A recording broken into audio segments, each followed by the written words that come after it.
আমরা চাই জুলাই শহীদদের স্মৃতি ধরে রাখার জন্য এই সরকার যেন এগুলো বাস্তবায়ন করে। খুবই কষ্ট হয় এই পর্যায়ে এখন এসে যে তার 2 বছরের মৃত্যুবার্ষিকীতে এসেও এখন পর্যন্ত তাকে স্মরণীয় করে রাখতে তেমন কোনো ধরনের উদ্যোগ কিন্তু গ্রহণ করা হয়নি। উনি হঠাৎ করেই ওনাকে মারা হয়েছে এমন ব্যাপারটি এমন না, ওনাকে আগে থেকে উনি একটা টার্গেটেড কিলিং বলা যেতে পারে। জুলাই শহীদদের স্মৃতি ধরে রাখার জন্য তাদের নামে বিভিন্ন জায়গায় বিভিন্ন কিছু করার কথা, তাদের নামে গেট, স্মৃতিস্তম্ভ করার কথা, কিন্তু এগুলো শুধু ভিত্তিপ্রস্তরই করে রাখছে। এগুলো দ্রুত বাস্তবায়নের কোনো কার্যক্রম আমরা দেখতেছি না। আমরা চাই জুলাই শহীদদের স্মৃতি ধরে রাখার জন্য এই সরকার যেন এগুলো বাস্তবায়ন করে। ভাইকে নিয়ে তো আমাদের ফ্যামিলির ভাইয়ে শুধু একাই নিজের ইচ্ছায় এতদূর লেখাপড়া করছিল। তো আমরা যখন একখানে হইতাম, ধরেন ভাই যখন বিশ্ববিদ্যালয় থেকে যাইতো বা আমিও আসতাম, তখন লেখাপড়া নিয়েই কথা হইতো যে আর কতদিন আছে, তারপরে কি করবে, কোন চাকরির প্রিপারেশন নেবে, এরকম কথা হয়েছিল।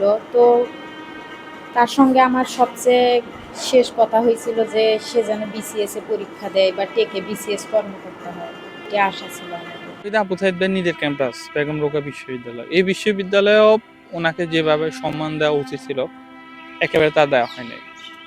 ওনাকে আগামী প্রজন্মের জন্য শিক্ষা হিসাবে রাখার জন্য ওনাকে নিয়ে যে স্থাপনা করা দরকার, বিশেষ করে আমরা ইন্টারিম সরকারের প্রধান ছিলেন ডক্টর মোহাম্মদ ইউনূস। উনি যখন আমাদের বেগম রোকেয়া বিশ্ববিদ্যালয়ে এসে আশ্বাস দিয়েছিলেন যে শহীদ আবু সাইদ ভাইকে নিয়ে শহীদ আবু সাইদ তোরণ হবে, শহীদ আবু সাইদ গেট হবে, শহীদ আবু সাইদ হল হবে, ওনাকে ঘিরে নানান ধরনের স্থাপনা করা হবে। কিন্তু আমরা এই আশ্বাসগুলো শুধু আশ্বাসের মধ্যে সীমাবদ্ধ হতে দেখছি এবং এগুলা লাল ফিতের দৌড়ত্বের মধ্যে সীমাবদ্ধ, কিন্তু এগুলো আমরা বাস্তবায়ন এখন পর্যন্ত দেখি না। RICL TMX, যুগের পর যুগ স্থাপনা থাকে মজবুত। আমাদের পূর্ব ঘোষিত কর্মসূচি ছিল যে আমরা ক্যাম্পাসের বাইরে গিয়ে আমরা আন্দোলন করব, কিন্তু সেটি হতে পারেনি। আমরা যখন আমাদের বিশ্ববিদ্যালয়ের প্রদক্ষিণ করে আমরা যখন দেবদারু রোডে আসি, তখন আমাদের ছাত্রলীগ এবং পুলিশ আমাদেরকে বাধা দেয়।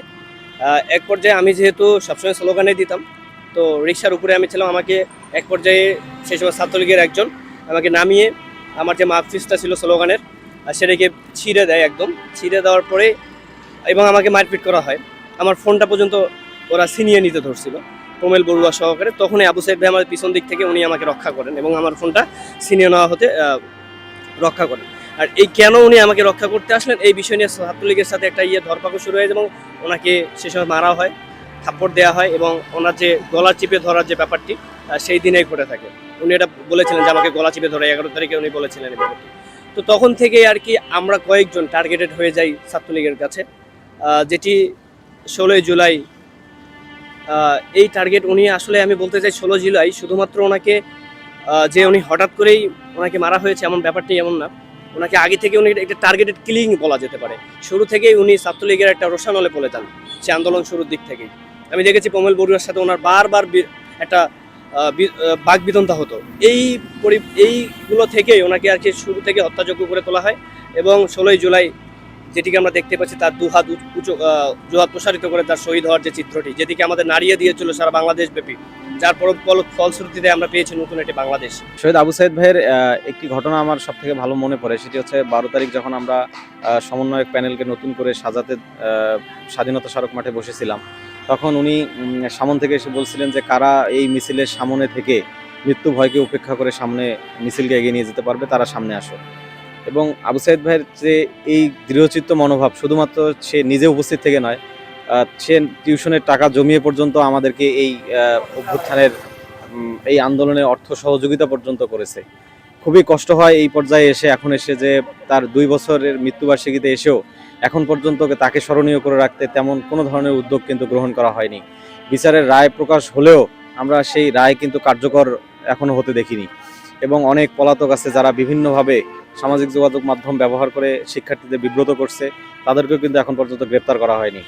এবং এই শহীদ আবু সাইদকে স্মরণীয় করে রাখতে শহীদ আবু সাইদ মনুমেন্ট, তোরণ এবং জাদুঘর যেটি করবার কথা ছিল, 2 বছর হলেও কিন্তু এখন পর্যন্ত সেটি দৃশ্যমান হয়নি। ফলত আমাদেরকে এই ব্যাপারগুলো খুবই আশাহত করছে এবং বিশ্ববিদ্যালয় প্রশাসনের পক্ষ থেকে যে উদ্যোগগুলো নেবার কথা, শহীদ আবু সাইদ হল এবং তাকে ঘিরে যে সভা, সেমিনার, সিম্পোজিয়াম কিংবা তাকে গবেষণার স্তরে নিয়ে যাওয়া, বৈশ্বিকভাবে পরিচিত করা, সেই জায়গাগুলো থেকেও কিন্তু ব্যর্থ হয়েছে। আবু সাইদকে অ্যালাইভ করে রাখার জন্য আমরা যে সকল অ্যাক্টিভিটিসগুলো গ্রহণ করেছি, জাতি হিসেবে বর্তমান প্রজন্ম এবং ভবিষ্যৎ প্রজন্ম এই জিনিসগুলোকে তারা দেখেই বুঝতে পারবে আবু সাইদ জুলাই অভ্যুত্থানে যে অগ্রণী ভূমিকা পালন করেছিল তার জন্যই এই সকল অ্যাক্টিভিটিস।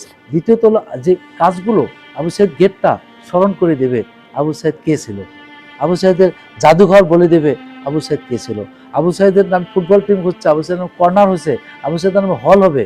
ভবিষ্যৎ এটা একটু সময়ের ব্যাপার, আর কিচ্ছু না। প্রশাসনিক যে স্টেপগুলো আছে, স্টেপগুলো আমাদের ওভারকাম করার জন্য বিশ্ববিদ্যালয় প্রশাসনের কোনো দায়বদ্ধতা না। এই বিষয়ে প্রশাসন এটা সবসময় তাদেরকে দাবি করতেছে, ইউজিসিকে, শিক্ষা মন্ত্রণালয়কে, যথাযথ কর্তৃপক্ষকে। কিন্তু টেন্ডারের প্রক্রিয়া, কাজ করার দীর্ঘসূত্র, এটা তো আমাদের হবেই। এমন তো না যে কাজটা হচ্ছে না, এমন তো যেন কাজটা আর কখনোই হবে না। বিগত অন্তর্বর্তী সরকার এই কাজটা শুরু করছে, আহ্বান জানাচ্ছেন, মানে আমাদের প্রতিশ্রুতি দিয়েছেন। বর্তমান সরকার এটা কিন্তু ইগনোর করে নাই। বর্তমান সরকার এই জিনিসকে বাস্তবায়ন করার জন্য তারা মন্ত্রণালয় থেকে, ক্যাবিনেট থেকে এখন জুলাই শহীদ দিবস হিসেবে ঘোষণা করেছে এই 16 তারিখে, এবং তার সংশ্লিষ্ট মন্ত্রী এবং আমাদের সচিব মহোদয় নিজেই আসতেছেন এই অনুষ্ঠানে। তার অর্থ হলো এটা আমাদেরকে ছোট করে দেখানোর কোনো উপায় নেই। আমরা মনে করি বর্তমান সরকার এই জুলাই শহীদ দিবস পালন করার ক্ষেত্রে বাংলাদেশের সকল শিক্ষা প্রতিষ্ঠানে এই জুলাইয়ে যারা আত্মত্যাগ করছেন তাদেরকে স্মরণ করা হচ্ছে।